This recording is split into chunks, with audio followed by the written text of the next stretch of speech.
Okay. Yeah, first off, thanks for having me. I'm excited to be here and chat about this today. I'll get started just a little bit about myself. I started studying classical music and performed since the age of 10. I was fortunate enough to go to university on a scholarship for music, double majoring in both vocal performance and I focused in opera and music business, and on top of that, minored in Spanish literature and language. So I've always been a little bit of a overachiever and a hustler. Um, there were a lot of transferable skills that helped me to excel in real estate. Creativity probably being at the heart of that.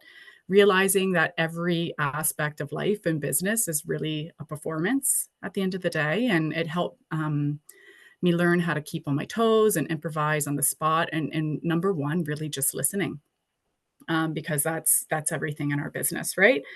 I then started in the commercial world and commercial real estate world in 2013, joining Colliers. I originally joined a senior broker named Tim Bristow, and I have to give him a shout out because, from an off market deal perspective, I should say I probably should dedicate a large part of my success to Tim. He is a brilliant man with over 30 years in the biz, and he was known for the way he leveraged his creativity and his strategies. He gave me really my first opportunity to participate in all different types of creative deals, from office leasing to large development projects, investment acquisitions, and some sales as well. And mostly for the purposes of today, coming up with creative off-market opportunities. And when I was kind of going back and thinking about those, just for the, for our discussion, I was really amazed that I'd say a large part, probably maybe up to 50% of the deals that we got done were from ideas that we brought to the table that may not have been on the market, or done otherwise, right? So very, very important guy, and I owe a lot to him. I expanded and dove into residential real estate just last year. Was thinking about it for a long time, and then after meeting Deanna and of course Jen, it was a no-brainer. Jen being someone who is also brilliant and creative, and it was funny to find out that Tim and Jen actually know each other and have done some business together. So that was no surprise. She's pulled together her own large-scale off-market opportunities, and I knew that there was a lot that I could learn on the residential side on her team. So that's a little bit about me. So off-market deals, what exactly is an off-market deal? Just from its simplistic definition, probably most of us think of it as a property that hasn't been publicly listed on MLS. And that is true. And how many times as of recently have you noticed on Geo Warehouse a transfer of hands, but then you can't find the listing on it? I'm seeing that a lot more. This was likely an off-market deal. Also, a fun fact, only about 20% of commercial deals, or commercial opportunities listings, make it to MLS. From that perspective, it may seem like that's a lot of off-market deals that are happening. However, I really like to think of off-market deals as much more than that. It's a way to find hidden deals, or even better yet, like I said, create deals. And why is this important? It helps us to help our clients maximize their profits. It cuts some competition, not only for ourselves, but for our clients. And it 100% impresses clients. So there's a lot of money to be had, and there's a lot of deals to be had there. Just a couple quick stats. A recent study suggests that off-market sales grew by potentially up to 15% this past year, showing a rise in discrete transactions. I will say, take this with a grain of salt. I like data. I love numbers. I do believe it's truly hard to quantify that number, at least in Canada. I wouldn't be surprised if that number was actually even greater. I do have one stat, though. In total, about 1.2 million US home sales this past year were done off market, according to an analysis by Batch Service. And that is a property intelligence site for investors. So it shows these deals are happening with or without us.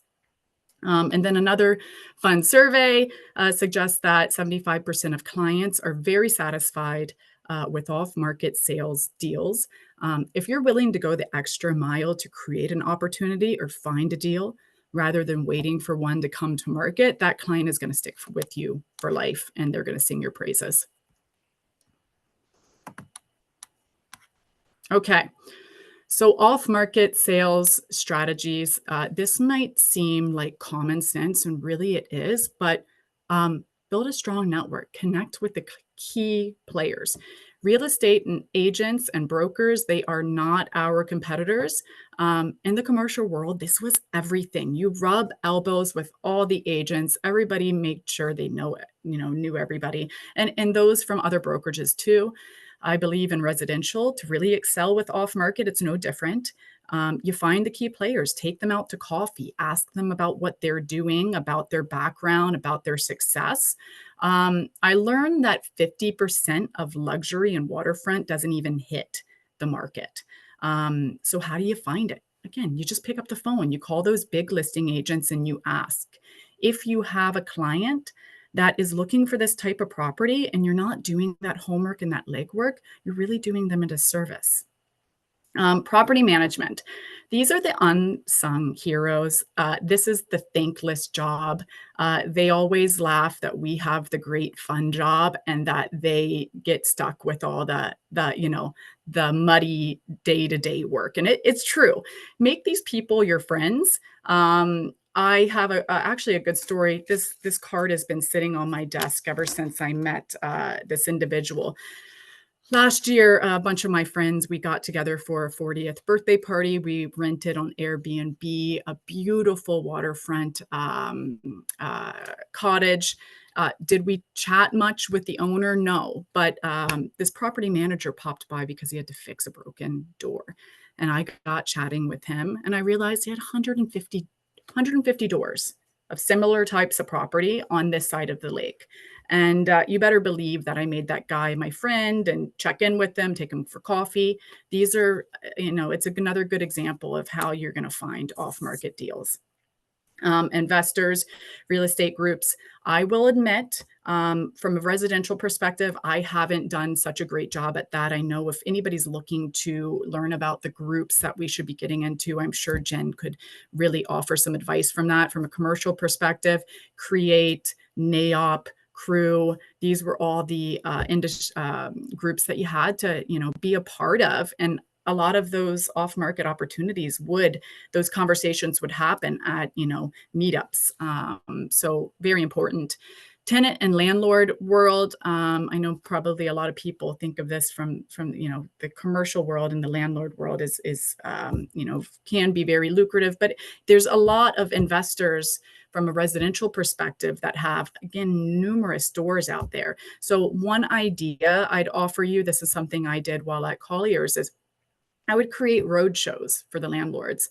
If you can get out on a quarterly basis, great, or at least twice a year. And what I mean by a road show is create a presentation that's catered just for, whatever potential client or investor that you're looking to kind of create a relationship with.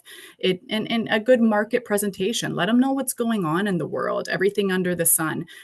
Maybe you can team up with some, mortgage brokers or lawyers or whatever and go in together.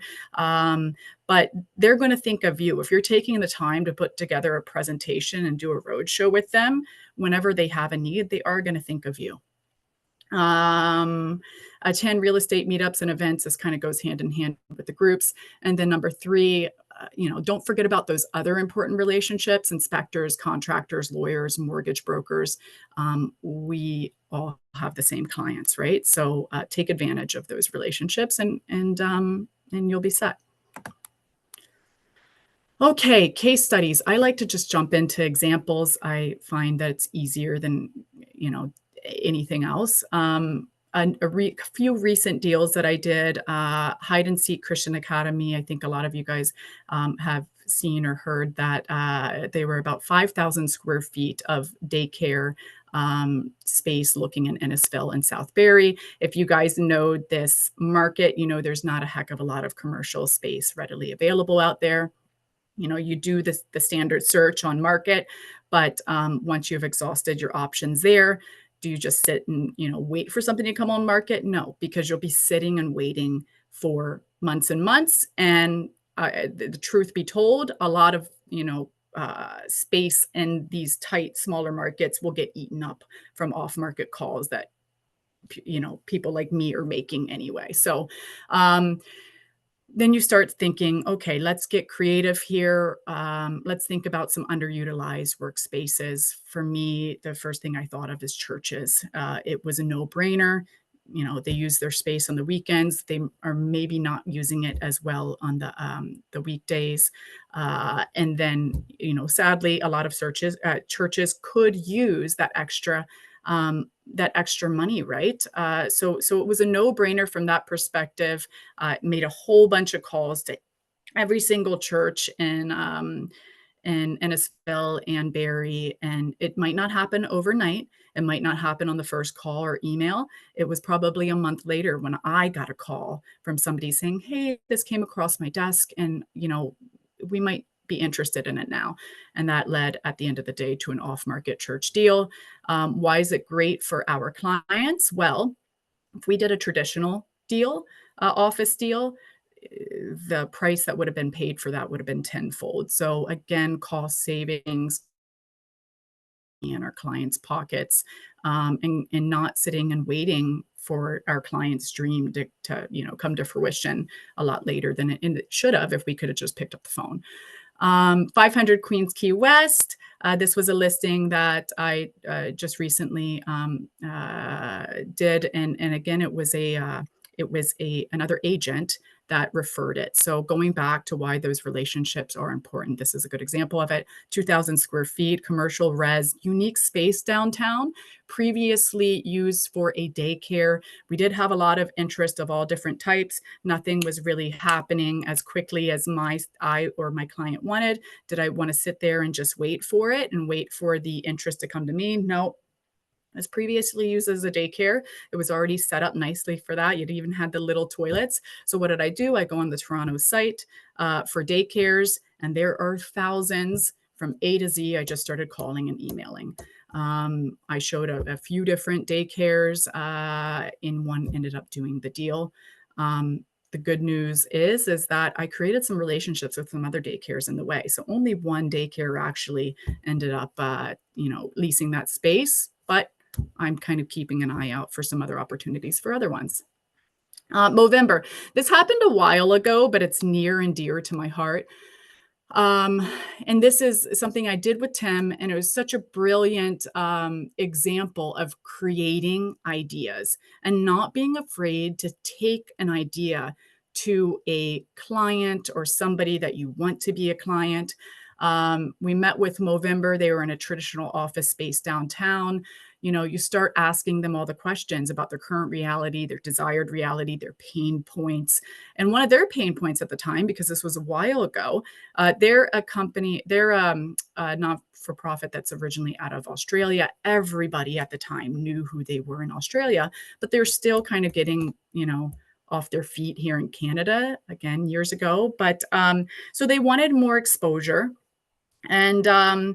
And so we started talking about that. And at the end of the day, what we came up with is we're like, imagine if there was like a barber component, like you had street level retail space where you could kind of bring people in from a barber perspective. And also, anybody who's ever worked with a not-for-profit or a charity like this, they do a lot of big events and they rent a lot of space. So it was like, how can we find a space that allows you and allow you to save money, to have your own space to host your events there and to also have the foot traffic? So that's kind of how the idea came up for us finding a 4,000 square foot. It was a development site. We had to think outside of the box because everybody knows retail in downtown Toronto is very expensive. But if we could find something that was purposefully to be developed at some point in the future, and we know those take 5, 6, 7 years sometimes, that's a way to get a good deal for your clients. And it was just all about asking the right questions and creating ideas to take to them to then come up with an off-market non-for-profit deal. Okay.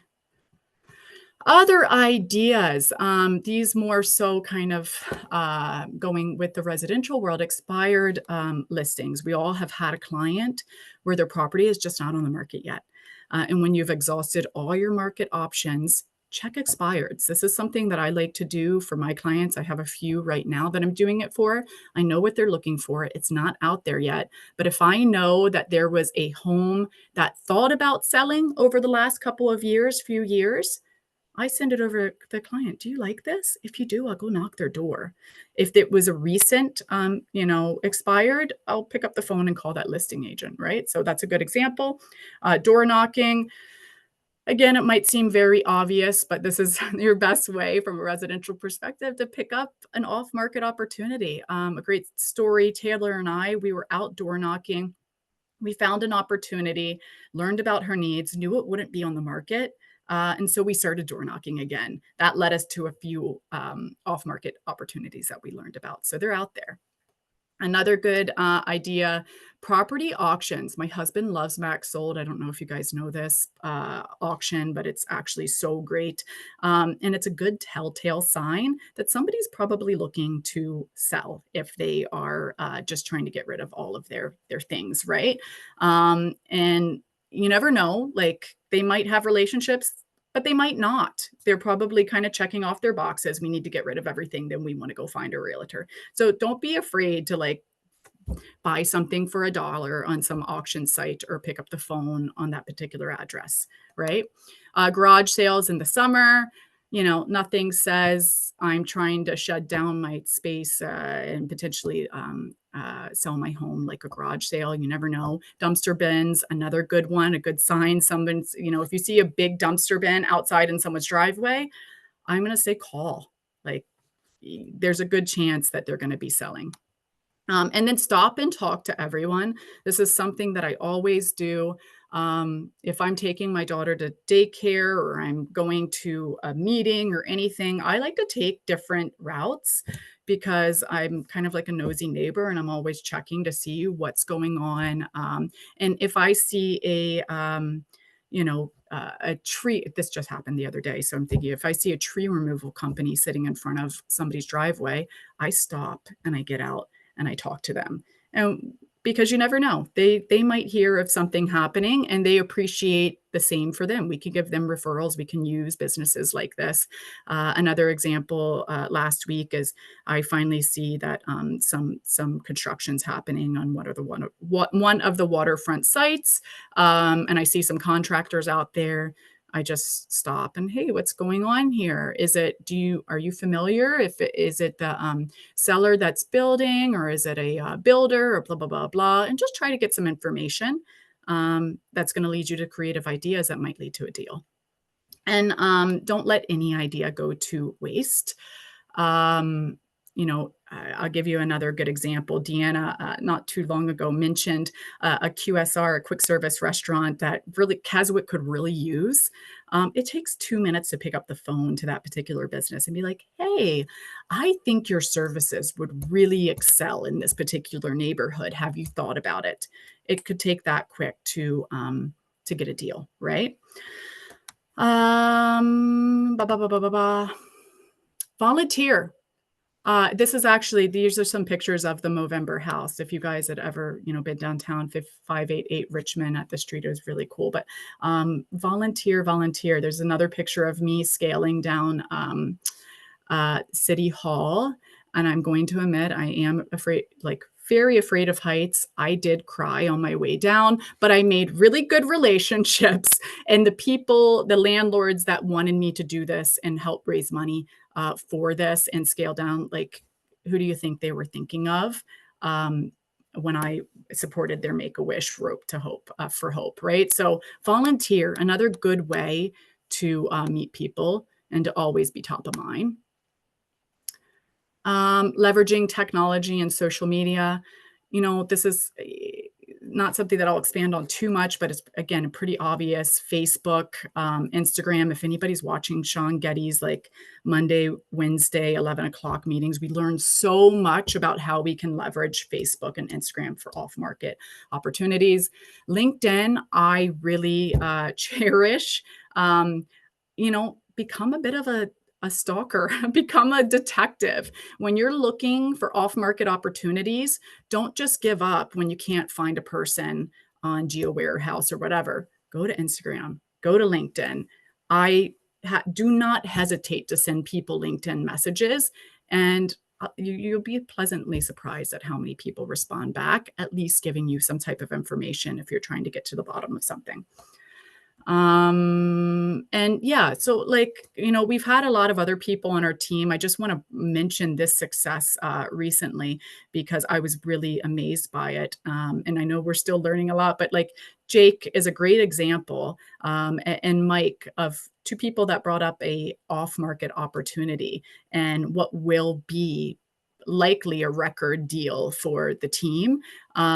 I was chatting with him this past Wednesday about it, and I learned that they didn't bring on anybody else to pitch on that. It was literally just Jake. Imagine this is like a $19+ million deal, right? And it was only him, and him and Mike, right? So again, it's minimizing our competitors and setting us up for success.